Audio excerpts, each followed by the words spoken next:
Ladies and gentlemen, KocoSports.com proudly presents the Boom Boom Room, and of course, I am the sexiest man on all of Internet Wrestling Radio. That's right, Boom Boom here, Sugar Room, live from the RVA, Richmond, Virginia. Did you miss me? I'm back. I know I've been on a little bit of a hiatus. If you're wondering where I've been, to be honest, I've been working harder than a Pensacola stripper. Let's see, about 3 weeks ago, I went on vacation. And by vacation, I mean I drove about 11 hours back from Virginia to Birmingham, helped move furniture out of a house with no air conditioning and 90-degree heat over the course of 2 days.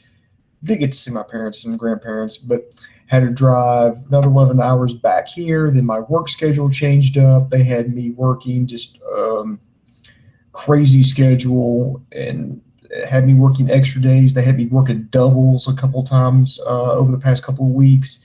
So I just really haven't had time to do anything. So this is the first opportunity I've had to get back here on the interwebs and start reviewing. And I figure it's a good time as any because, everybody's still just raving about last night's Raw.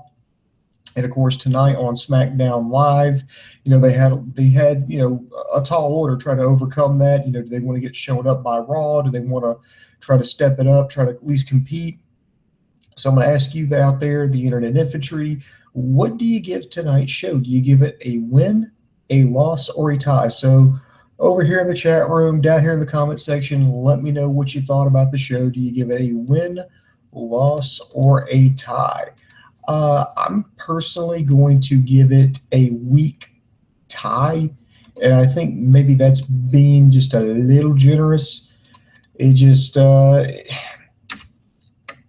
just felt like they started to do well. They were getting ready to go in there. I was like, okay, here we go. We're about to compete, and they just kind of got started there. Like, we're not going to top, last night. We're not going to top Kevin Owens winning the Universal Championship. So, you know what? Why bother? And then they threw their hands up and phoned in the rest of the show. So that's why I give it a weak tie. But it did have some positive elements, and I'll break all that down. So first things first,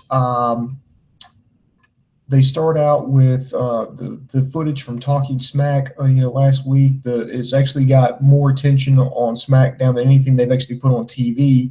It was like the internet exclusive on the WWE Network. And that's what got them the attention, and it got people watching.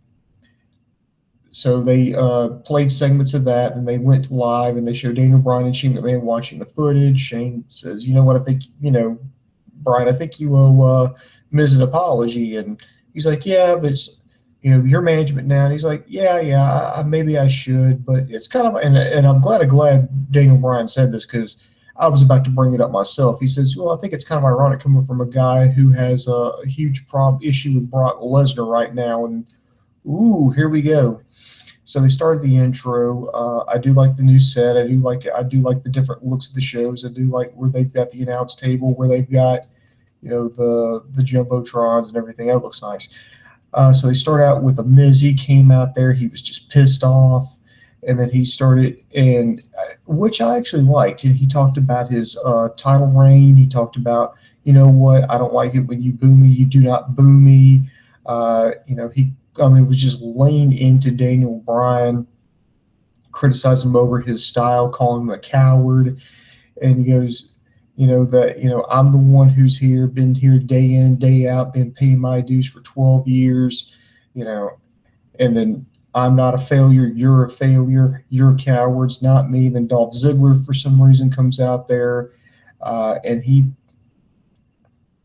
I guess he plays the part of the audience and says, he sees right through Miz, the reason, we're not cheering you, the reason because, you don't do this because you love it. You do it because you want to be famous, because you want to do the movies, you want to do the talk shows, you want to hold up a championship belt because you want to be famous, because you are a coward. And if you want to prove that you're not a coward, you know what? You and me right now, the Miz, it looked like he was about to back off, but then he started taking off his jacket, started rolling up his sleeves. He got in the ring. Ziggler stripped down to his jeans, and by the way, he should have worn a belt because his pants started falling down, and I'd like, dude, I don't want to see your fucking ass crack, pull up your fucking pants. But Luckily, this didn't lead to a match because I don't want to think about a wardrobe malfunction. That's just gross.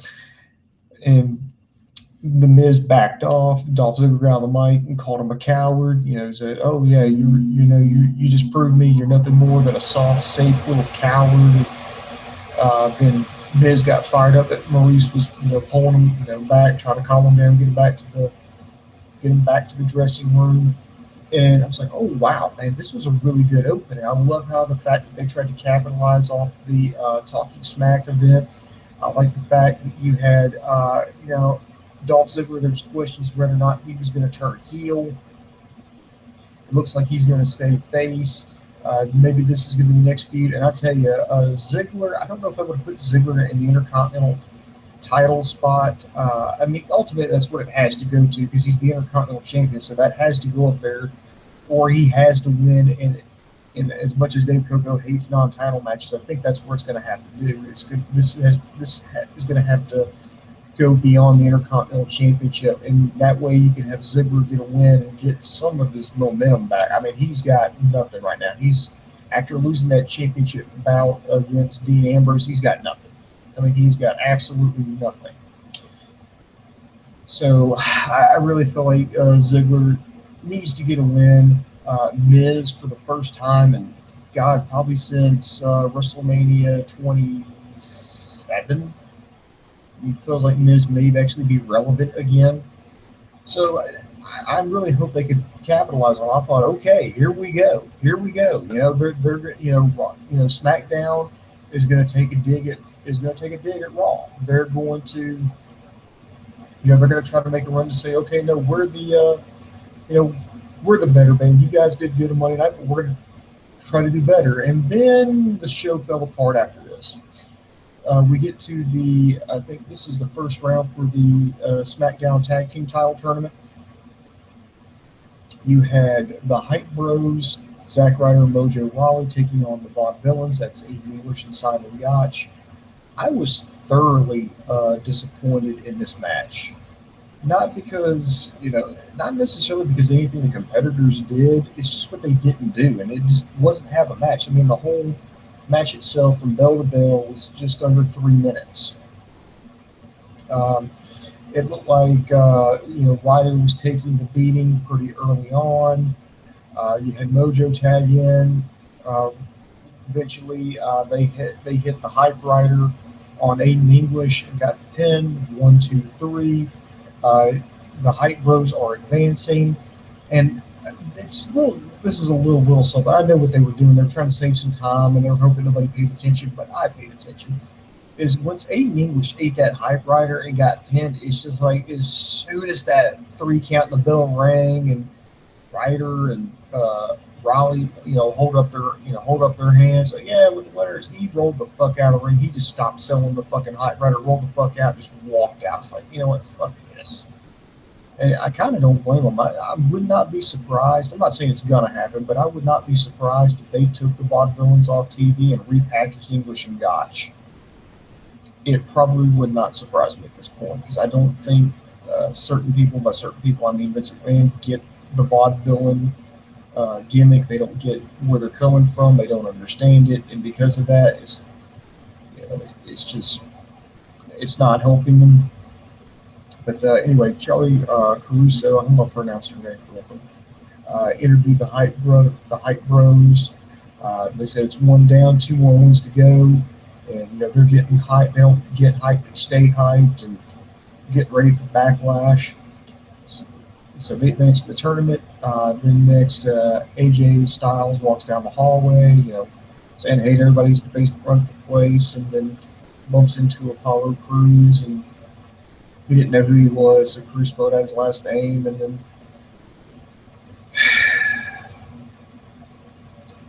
they did an altercation backstage where it was over spelling. Yes, you heard me correct. If you did not watch this, you're going to think I'm making this up, but no, I did not make it up. AJ Styles walking down the hallway said, "Hey, AJ Styles, face that runs the place, while wearing John Cena's headbands." And it runs into Apollo Crews, asking him what's his name. It's like, "It's Crews. I'll spell it out for you. Crews." And he's like, AJ's like, oh no, well, this isn't a spelling bee because I'm the face that runs this PLACE, so don't forget it, and then walked off. Yeah, that happened. Whoever wrote that deserves to be dragged out to the street and shot in front of everybody. And to be, well, you got to do it in public because you want to be an example to the rest of the writers. You do some stupid shit, we're going to drag you out in the fucking street and have you shot in front of God and everyone. That was horrible. But anyway, AJ Styles went out there. He talked about beating up John Cena. He's talking about challenging Dean Ambrose at Backlash. And it's going to make Ambrose look up at him when he's crowned the new WWE World Heavyweight Champion. Then Apollo Crews came out and said that he got permission from Daniel Bryan to challenge AJ Styles to a match. And that match starts right now. And then Apollo Crews jumped on Styles, started throwing him around the ring, took him to the outside, went back in. AJ Styles took control again. There was a rushed him across the top rope, went to the ring apron, hit a phenomenal forearm, got the 1, 2, 3. I think this might have been, I think maybe the second longest match of the night. Apollo Crews, selling that finish like he just got his teeth knocked down his throat. So good job for him. But AJ Styles gets the win. Now there was a little bit of an excuse there for Apollo Crews. By the way, good showing by Apollo Crews. I just don't think he's ready for prime time. I think he should spend more time in NXT. I mean, hell, I could have booked him as my top babyface. I mean, I would have found something. He's just too vanilla. And right now, I mean, the whole shtick with him is nobody knows who he is. Nobody knows, they don't know his name. It's Apollo Creed. It's, oh, who are you? I mean, that's a problem. You don't want to draw attention to that. It's just something I do. I'm a writer, and I do dabble in live television, for those of you who may not know that. And what I tell my talent is when something goes wrong, just move on.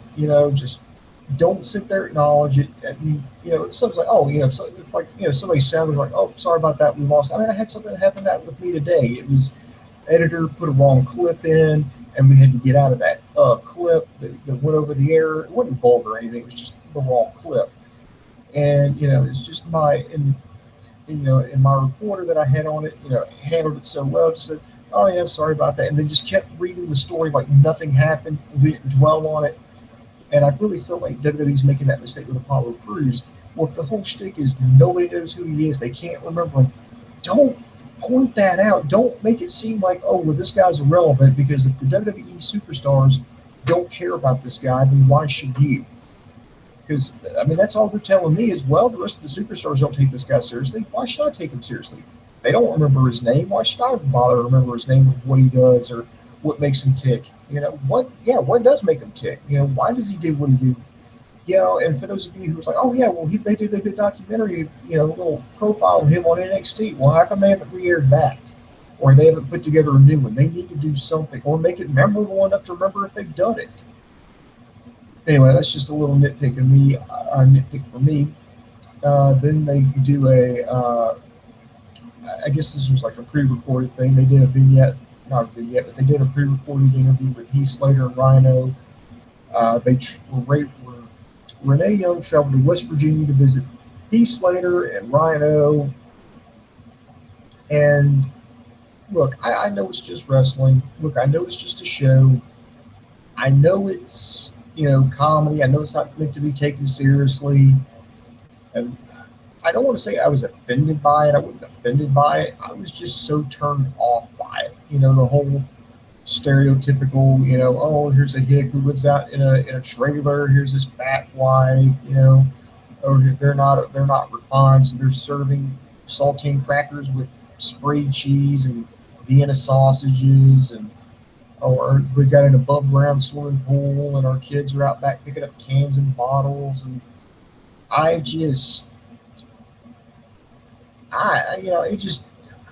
think it just went way too long, and I think they're trying too hard. It's like, hey, get it? Heath Slater and Rhino, they're an unlikely tag team. They're a couple of misfits. You get it? They're going to go out there You know, because he's a redneck. He's a hick. Get it? Because he's from West Virginia. Get it? And I just didn't like it. I just really didn't like it. So then, oh God, we go to another talking segment. We had Bray Wyatt cut a promo. He was talking about his sermon to the serpent, and he talked about Bray Wyatt not fearing snakes because he is feared.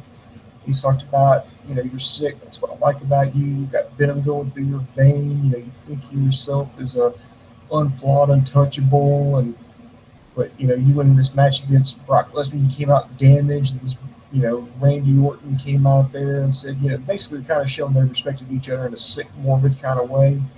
He goes, you know, yeah, I mean, I've got all these scars from getting, you know, beat up by Brock Lesnar. Yeah, I got these scars from getting thrown through thumbtacks. Yeah, I've got scars from my battles with the Undertaker, but you don't need to be concerned about those. You need to be concerned about the internal scars. You know, and it goes and it goes, you know what? And if you want a match at Backlash, you got it. So there we go. We're setting it up. Randy Orton was about to come in and charge and attack, but Bray Wyatt's music, little stinger thing played, and he was gone, and that was the end of the segment. Next, we get to a women's tag match. You had Natalya and Alexa Bliss came up to take on Naomi and Becky Lynch, with Nikki Bella doing commentary on the outside.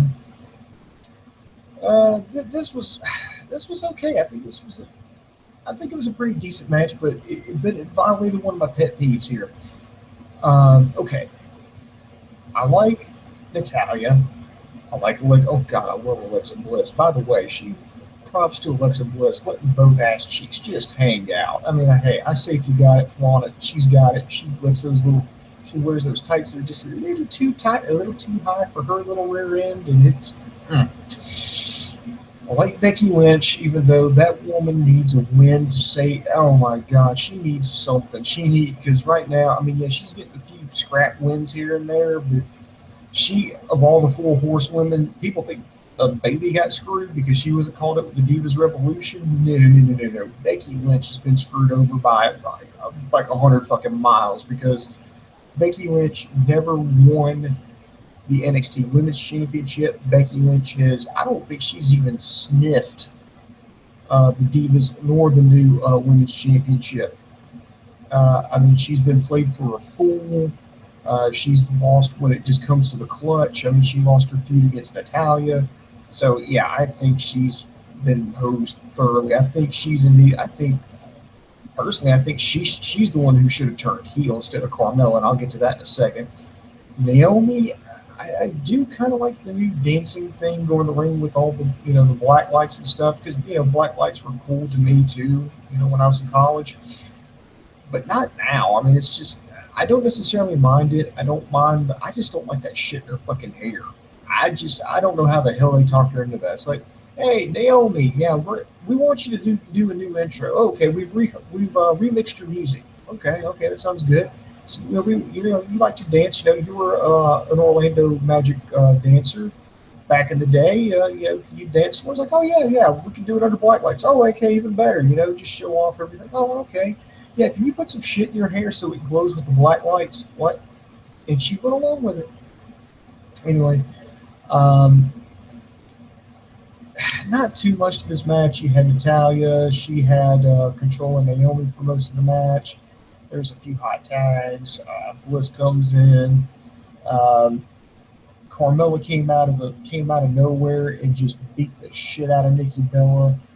And that's another thing I want to address is, for one, Nikki really didn't add anything with her being out there in commentary. Her whole sole purpose of her being out there was just to be a target, because they'd already talked about the 2 times that Carmella jumped her, you know, last week on SmackDown before their match, and then during Talking Smack jumped her again on the set. This would be the 3rd one. Anyway, this caused a distraction. This allowed Alexa Bliss to roll up Becky, and that's my pet peeves. Granted, it was with a handful of times, but still, I'm sorry. I could go the rest of my life with never seeing another schoolgirl roll up to end a women's match ever again. And that's another thing. They just released this documentary about the Divas Revolution, and where Stephanie McMahon pretends to take credit for it.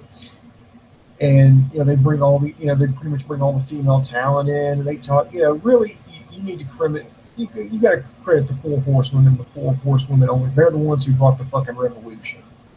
Oh, but what about Paige? No. Once she went up to Raw, that horse stopped wrestling and decided to try to become slutty.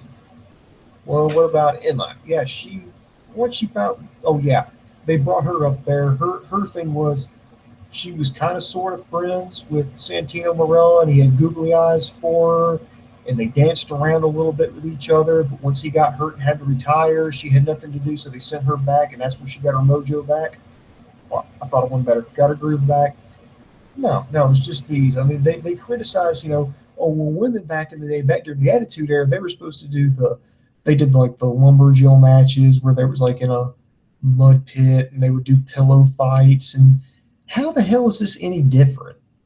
I mean, seriously, how the hell is this any different? You talk about this women's revolution, and then you go back right to the same old shtick. You go right back to schoolgirl roll up. I mean, come on, WWE, you're fucking better than that. At least these women are better than that. They deserve to be treated better than that. And WWE, you're treating them like shit. Fuck you. But anyway, Carmella is supposed to be like this. This is supposed to be a heel turn for her because she's attacking Nikki Bella, who's been, who just came back from a neck injury. And I'm like, no, I don't like Nikki Bella. I do like Carmella. I don't want models in wrestling. I want wrestlers in wrestling. I like Carmella. She's busted her ass to get good. She's come a long way. Hell, she won my Most Improved Wrestler of the Year award this past year on the Triforce Awards. But, but that's supposed to make her I actually sent her a tweet going, you think this makes you a bad guy, but this makes you an even bigger hero in my eyes. So, and then they go hype up. Oh, and we got another, let's see, vignette for the return of Curt Hawkins, talking about all these cool things you can do. By the way, Curt Hawkins, let's see, 2004 called back. They want their joke back. Yeah, I know. It was funny when it was the Chuck Norris facts. Yeah, that was funny back in 2004. But, yeah, a lot of time has passed since then. So now, I mean, it's way behind. It's like, oh, that Curt Hawkins. Yeah, he's young. He's hip. He's cool. He's going to go on the ring this week and dance the Macarena. Yeah, there you go. And then he'll hand out slap bracelets and beanie babies. Fuck you, WWE. Fuck you. And they wonder why they can't get any fucking body to fucking show up on SmackDown. That's another thing. But I think WWE finally fucking realized when they split the roster and they gave Raw the lion's share of the roster, that SmackDown's going to have a lot of space to make up. So they're having to call like all these former stars that they had and try to fill out the roster. And I think Curt Hawkins, that stupid son of a bitch. I think he's the only one who. Oh no, Jinder Mahal, he bit, but he's on Raw. But for the most part, Hawkins and now Mahal. I think those are the only two stupid sons of bitches who bit. There's actually an interview worth checking out. It's on WrestlingInc.com. I'm not associated with them, but I think it's worth looking at. Is they interviewed Kevin Thorne, guy who did the vampire gimmick, and before that he did Mordecai. That gimmick. Yeah. Anyway. He talked about, why he won't go back and why, other people like Tommy Dreamer's turned him down. And maybe a few other people have turned him down. But he talked about, well, why aren't, you guys who left the WWE, well, why wouldn't you want to go back? Why you wouldn't want to go back to that main stage? And, Kevin Thorne's like, look, here's the real reason why. One, they're not bringing us back to promote us. They're bringing us back to put these young guys over. So only thing we're going to be doing is, getting embarrassed on TV again. We're just going to be jobbing. That's all we're going to do. Plus, with the money that they're going to pay us, it's not going to be worth it. Because, I mean, they're in charge of their transportation. They're in charge of their hotel stays. They're in charge of their meals. And a lot of and plus, with the schedule they're going to have to keep, I mean, it's like they can make more money on the independent circuit. And they can control that. They can make more money. They don't have to move around as much. In fact, some of these people, would probably have to take a pay cut just to come with WWE, or once, you figure out taxes and travel fees and expenses and everything, you're going to come out about the same, maybe make it a little less. So why bother doing it? So that's why they're not coming back. But But, you know, good luck to Kurt Hawkins. I really hope, I hope it works out for him. It really does. Speaking of legends and people who are getting screwed over, the Headbangers made a return. Mosh and Thrash, remember them? They were popular. They said they hadn't been on there since 2000. They were big about 98, 99. They were former tag team champions. I was kind of glad to see them back, even though the gimmick hasn't aged all that well, and neither have the Headbangers. But they were taking on Heath Slater and Rhino. Mosh and Thrasher just basically beat the shit out of Slater. They actually hit their finishing maneuver. I cannot remember the name of it, but they hit it was like this power bomb guillotine leg drop combination. But Rhino went in there and broke up the pin, then knocked the Headbangers out of the ring, pulled Heath Slater over his corner, tagged in, went in, gored. I think he gored Thrasher, got the pin, and this was only like a 3-minute match. I can maybe understand why you wanted to keep it short, because I don't know about the conditioning of the Headbangers now, because I think these guys are got to be in their 40s by now. And plus they spent way too much time hyping up Heath Slater and Rhino, so I think they need to kind of keep that short. But maybe I like to see a little bit longer. But I mean, they had 2 tag team matches in this tournament that both went under 3 minutes. Pathetic. And then we get to, let's see. Then we get to the segment that made no goddamn sense. I'm still wanting somebody to explain this to me. I mean, seriously. Over here in the comment section, down here in the messages, please explain to me what the hell happened here. This guy came out and said he was the milkman, and he was granted a license to compete, but no one wanted to wrestle him. So, and he wasn't going to leave till someone, came out and wrestled him. So he stripped down. Like, at first I thought, okay, he's just going to take off his shirt. And then he took off his shoes, and then he took off his pants, and fuck my life. I saw a grown-ass man in tighty whities. Fuck me. I don't know. And then out came Kane, and I'm not making this up. Choke slammed him, and then that was it. Then Baron Corbin came out. They passed Kane and was in the ring because this was the main event. They are phoning it in now because I was like, here's your main event. It's going to be Dean Ambrose. Okay. Versus Baron Corbin. Fuck. And this match took fucking forever. And then they gave me a fuck finish. You had AJ Styles out there doing commentary. Again, that's 3 matches. They had a guest commentary. Wow. They're overdoing it. Somebody did not think this fucking show all the way through when they did this. It's like, okay, so we're gonna have 3 segments where we have guest commentary that are gonna add nothing. But it goes to the match between Corbin and Ambrose went to the outside. This guy AJ Styles to yell at Corbin to stay on Ambrose. Corbin got mad at Styles, told him, yeah, you don't tell me what to do. So Ambrose smashed them both. Ambrose went back in, hit a close, went up the top rope, got a 2 count. Styles tried to get involved, and ended up hitting Corbin in the face, and the referee called for the bell, so they did a disqualification. Ambrose jumped out the ring and splashed AJ Styles. They brawled, and then Ambrose went back inside, hit Dirty Deeds on Corbin, then crotched AJ Styles on the top rope, shaked him around, and into the show. And wow, way to fucking blow it, WWE. That was fucking god awful. But I give it a very, very weak tie because I liked the opening segment. I tell you what, just watch the opening segment. Just watch the opening segment where they do the recap of Talking Smack. They do the, Daniel Bryan and Shane McMahon, reacting to it.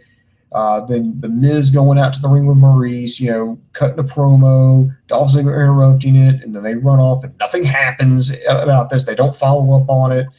Maybe they're going to follow up on it next week, but they made no other mention on it for the rest of the show. Just stop it there. Just stop after about the first 15 minutes. That's all you need to watch, about the first 15 minutes. Everything else, let's see, the tag team match, too short.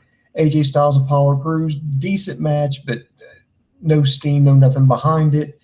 A lot of backstage stuff here. The Renee Young interviewing Heath Slater and Rhino. Please skip that. With the Bray Wyatt promo, that was okay. It was probably worth watching. The women's tag team match was okay to the very end. The Slater Rhino Headbangers match, skip it. The main event, skip it. So this was, if it was, I never ever thought I would say this in my life, and fuck you WWE for making me say it. If it wasn't for Miz and Ziggler, man, this show would just been a complete total fucking just straight up loss. But I'm being generous by giving it a very, very weak tie, like a very weak tie. It's like here's like the win, and like here's like loss and tie. Like he got tackled, right there on the line, so to bring out the chains, they had to measure it, and the football was just over the tie line by like a centimeter. That's how close it was. It's awful. So, all right. Oh, God, I got tons of questions here. So I want to thank everybody for tuning in. And I haven't been ignoring you, but I want to give it Almanzar Awad, Crazy J Ray, Gary North, Edward Mohan. Who else is watching live here? I apologize. Ole, Sammy Ole. Fuck yeah. Yeah, so I want to thank all you guys for joining me live. So let's go ahead and get to some of your questions and comments, and we can get this done. Okay. From Almanzar Awad, do you think Corbin will face Kane at Backlash, and could Corbin eventually become at least as good as wrestler as Roman? Well, they kind of teased it. Now, it may be a tag team. I could probably see that, just, two bullies, and, they're teaming up. They maybe want to give Corbin a little bit more ring time, have him work with a veteran.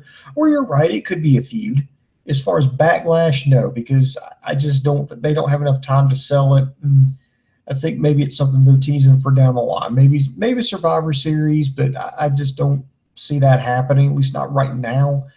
Do I think Corbin could be a good as wrestler as Roman Reigns? I mean, come on, Almanzar. You can at least set the bar fucking high here. I mean, hell, I'm as good as wrestler as fucking Roman Reigns at this point. I've never taken one fucking wrestling. Take two. Let's pretend I can talk this time. One wrestling lesson, or if I ever stepped in the ring in a professional match.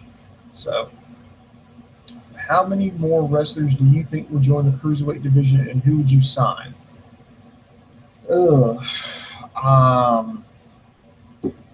I would sign. Okay, I think you're going to need to form a decent cruiserweight division with the guys you've got. I know they've got TJP. They actually signed Cedric Alexander, Akira Tozawa. I know they're going to use Brian Kendrick, Rich Swann, because they're under contract, Tommaso Ciampa, Johnny Gargano. So that's 7. They're trying to get Kota Ibushi, but he's been playing hard to get. He's like that. Kota Ibushi is like that girl that you think if you keep taking her out, she's eventually going to give it up, but she kind of doesn't. You kind of play it cool. You're like, okay. You keep taking her out. She keeps saying, batting the eyelashes. That's kind of about where they're. That's kind of about where they're at with him. As far as other people that I would sign, I was impressed. I would sign Gallagher. I was impressed with him. Oh, and Noam Dar is another guy they signed, by the way. I know Gallagher was somebody that I would definitely be interested in. Maybe even not Ethan Page. The two guys from Evolve. Help me out, infantry. You know who I'm talking about.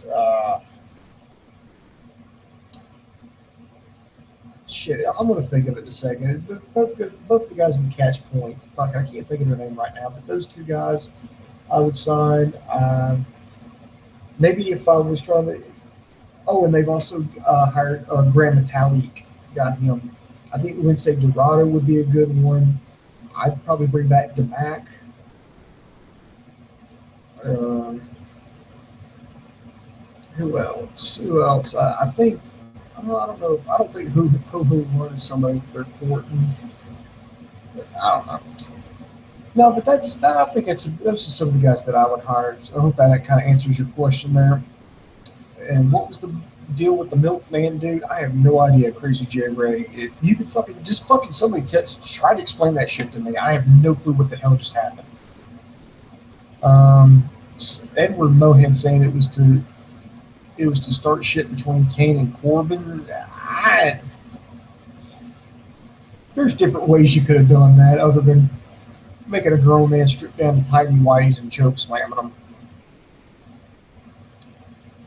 But yeah, Crazy J Ray agrees with me. He believes it was pointless.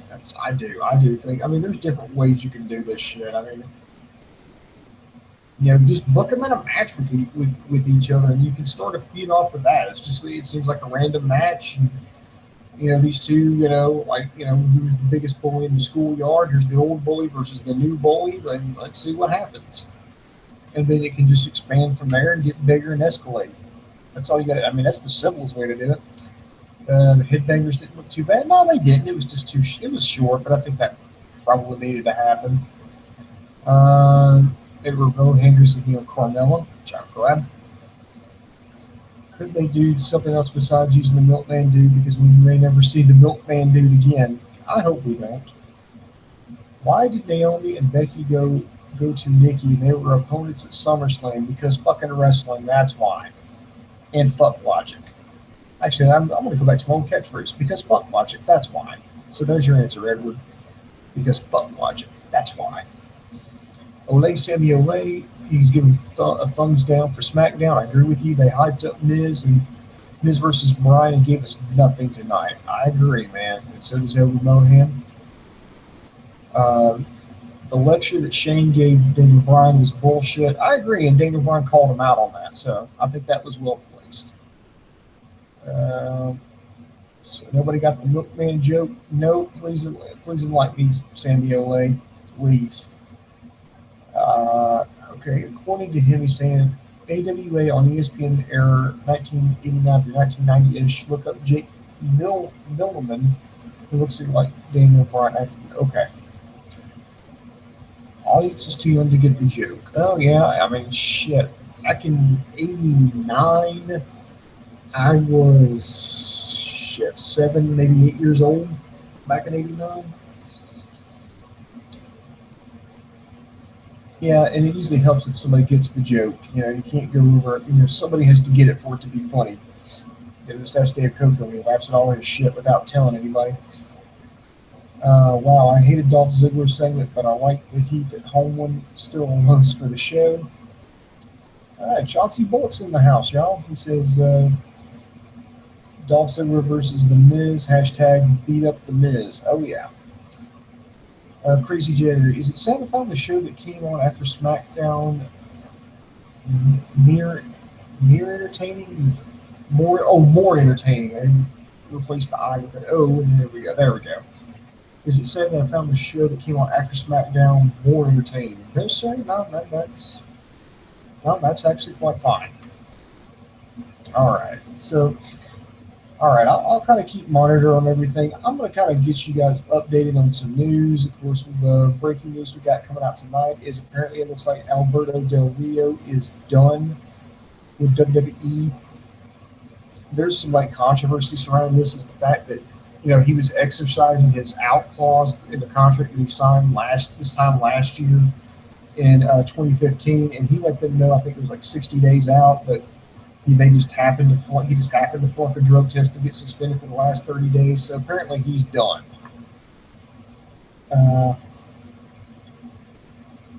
Headbangers were immediately beaten and are probably leaving again. Well, no shit.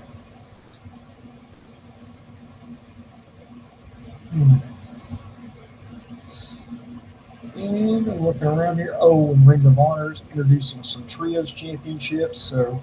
That'll be the first new championship that they've added since 2010 when they added the ROH Television Championship. I wonder where they got that idea from. No, I don't know. I think less was more when it came to Ring of Honor.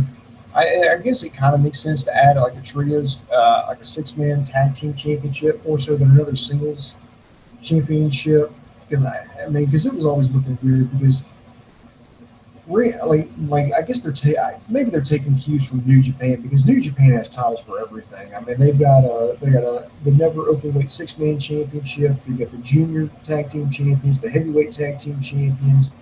You've got the never openweight championship. You've got the Intercontinental Championship, the junior weight championship. You've got the IWGP championship. I think you got a Battle Royal championship, a women's championship, street fighting championship. I'm just making up shit now, so nobody fucking spam me.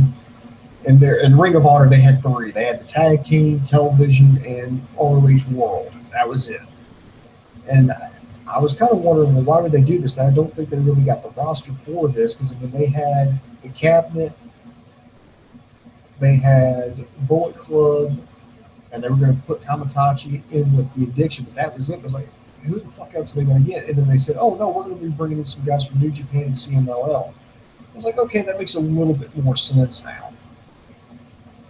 So how do you feel about them, man? Me, I'm kind of agnostic to it. I want to see how it goes. I'm kind of curious of how long those the trios championships are going to stick around. And speaking of trios championship, because when I say the trios championship, you think the same thing that I think, and that is Lucha Underground. And of course, that's coming back in I think 2 weeks.